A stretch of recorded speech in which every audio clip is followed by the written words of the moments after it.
Hi, I am Heather. I'm an anxiety coach and an imposter syndrome educator. And this video is all about how you can cope with anxiety from a natural disaster.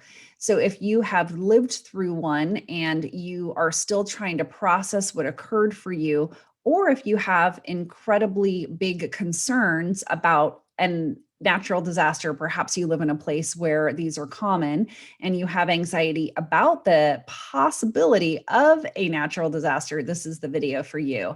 So, I do have to interweave my own personal story to help illustrate all of the things that I am talking about. So, I live in Austin, Texas. And right now, when I am filming this video, it's the very end of February 2021. And not this past week, but the week before, we had a massive snowstorm here, massive for Texas. And it wasn't just Austin, it was Texas. The bulk of the state had this very severe storm. Polar vortex came down. Most of the country was in, extremely frigid temperatures. But here in Austin, we got between 6 and 8 inches of snow. That's a record amount of snow. To give you sort of a frame of reference, Austin is a city with just over a million-ish people, and our city does not own a snowplow, not a single snowplow. It's Texas. We don't need snowplows theoretically, right?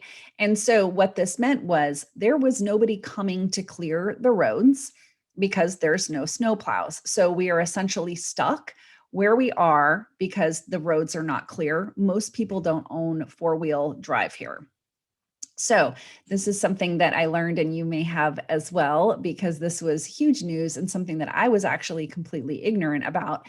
Texas is on its own electrical grid. We do not share an electricity grid with the rest of the country.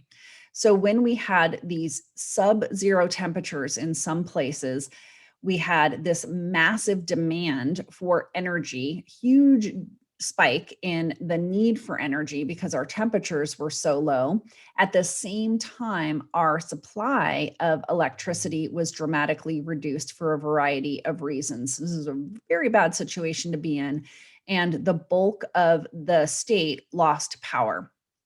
And unfortunately, there was no communication that was coming from the organization that runs our grid. They couldn't tell us when power was coming back on.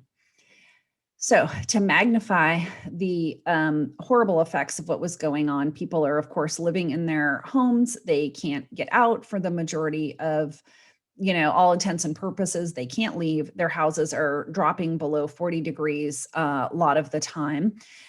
Some people had fireplaces, but a lot of people don't, because again, you don't really need a fireplace in Texas typically. So people were dripping their faucets because they didn't want their pipes to freeze. But pipes were freezing in homes. The pipes were bursting. There were water mains that were freezing and breaking. So we again are in another situation where we have a demand that is too high and the supply is dropping. So people started to lose water in their homes as well. So now people don't have electricity, they don't have water. And then if we're going to talk about food as well, a lot of people, they don't keep weeks worth of food in their house. So people were running out of food. If people could even get to the grocery store, which again, it was very difficult for people to drive anywhere, the grocery stores were running out of food because there was no delivery trucks coming in.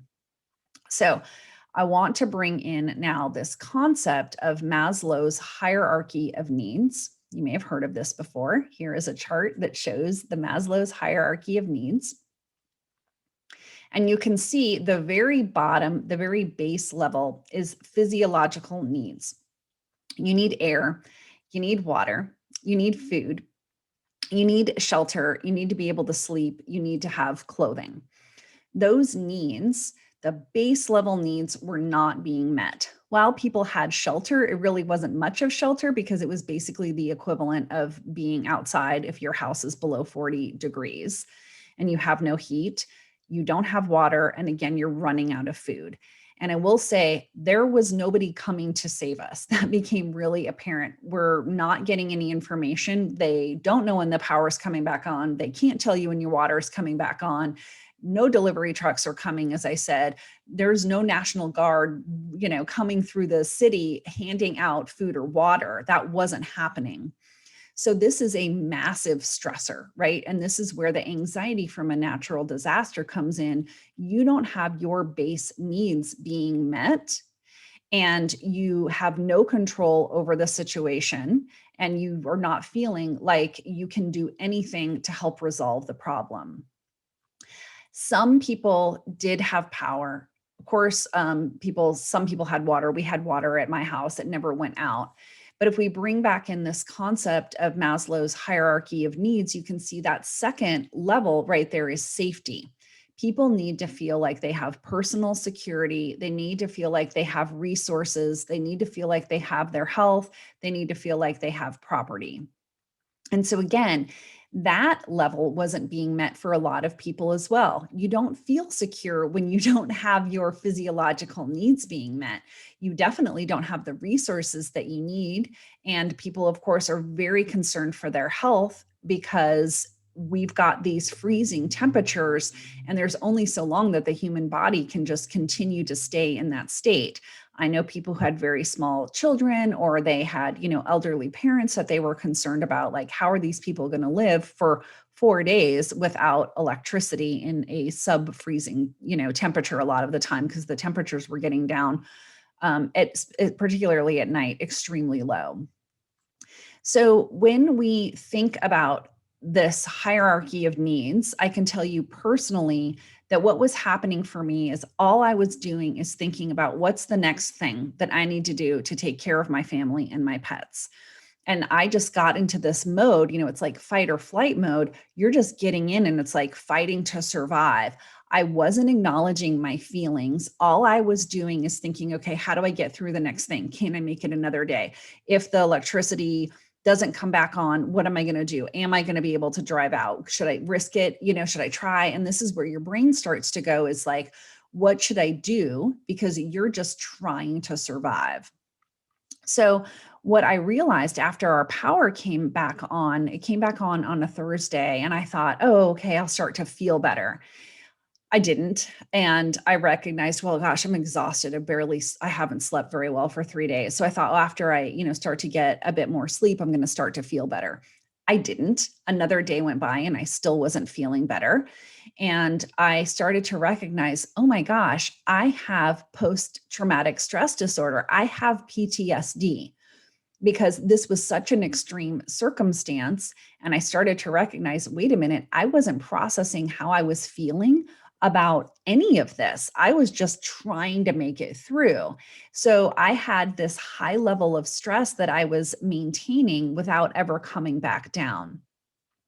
And, even though I'm an anxiety coach, I've worked with hundreds of clients, and I'm really coaching them to how to understand and process their emotions. I wasn't doing it myself because I had never been in a situation like this before. So this is something I do want to encourage you to do if you are in this type of a situation, or right now you happen to be watching this video because you're trying to make it through a disaster on your own. One thing you need to do is just acknowledge to yourself, wait a minute, my base level needs are not being met here, and I am scared. I have a ton of fear. If you can pause and do that, that is actually incredibly helpful, because you're having compassion for yourself. You're recognizing the situation that you are in and how extreme it is. So then, going back to that hierarchy of needs, the third level up is the love and belonging need. Okay, this is where friendship, family, sense of connection comes in. This is something that I saw happening here in Austin during this storm. I still had access to my phone. A lot of people had access to their phones because they could go and charge them in their car if they needed to. So they were still able to get on the internet a lot of the time. And so I was spending time in my neighborhood Facebook group. And this is where I saw people really banding together to start to take care of each other. Some people had power. A lot of people still had water. Some people had four-wheel drives. Some people were experienced driving in the snow because they're not from Texas. Those people were coming together. They were sharing their resources, helping each other out, driving people that needed a ride somewhere, sometimes going to pick up family members that were elderly or something like that to come over to somebody else's house. That sense of connection, that sense of camaraderie is so incredibly important. And this is what I would encourage you to do if you're ever in a natural disaster, is really pool your resources. If you don't happen to know your neighbors very well, this is a time to go knock on people's doors and check on people. Like, how are you doing? What do you need? If you need help, ask for it, because people are really willing in these types of situations to come together and help each other out.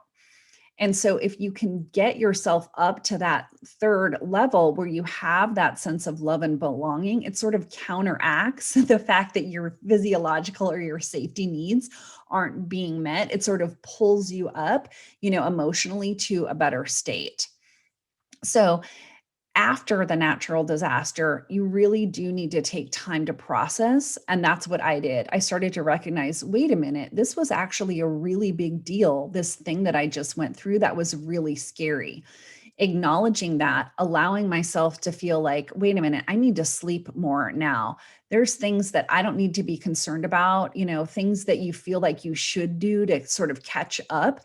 All of that goes by the wayside. So you can just focus on yourself and feeling like you are grounded, feeling like you have, a sense of safety coming back in.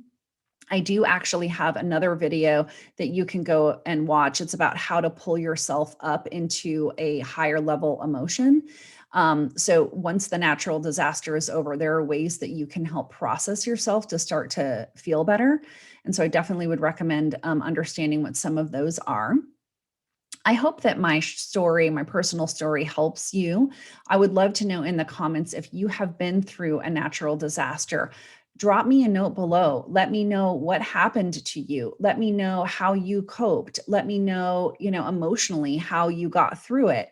After the natural disaster was over, what did you do to take care of yourself and process the experience? Would love to know that. And of course, like this video, subscribe to this channel for other great content about anxiety and ways of coping and shifting into a better state.